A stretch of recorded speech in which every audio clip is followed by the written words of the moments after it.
Dugay na sa una pagagmay pa daw iyang anak, luto na daw siya ng butiti. Gabi ira jud siya na timingan.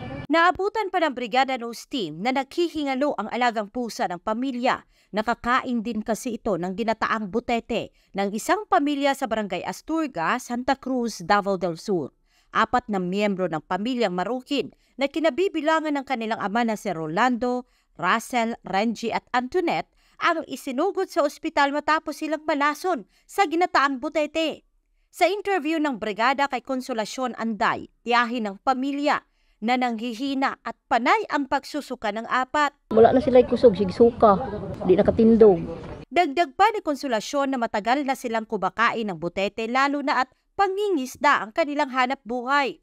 Patilaw na ko, lami manggod siya sir, kanang labo kay siyang unod ba nga busok. Sanay umano si Rolando sa paglilinis ng butete at posible umano na nagkamali ito dahil madilim nang lutuin ang huli nitong butete. Kalaag pa ko gabi diri, makakaon pug ko kay mukaon mo ko anak kapila siya magluto.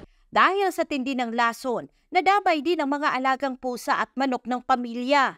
Paulit-ulit na babala ng gobyerno na iwasan ang pagkain ng butete dahil may lason itong tinatawag na tetrodotoxin na nasa liver at ovary na hindi kayang mawala ng init ng apoy. Kamakailan lamang, may 4 sa 7 miyembro ng isang pamilya sa Bicol Region ang namatay din sa pagkain ng butete.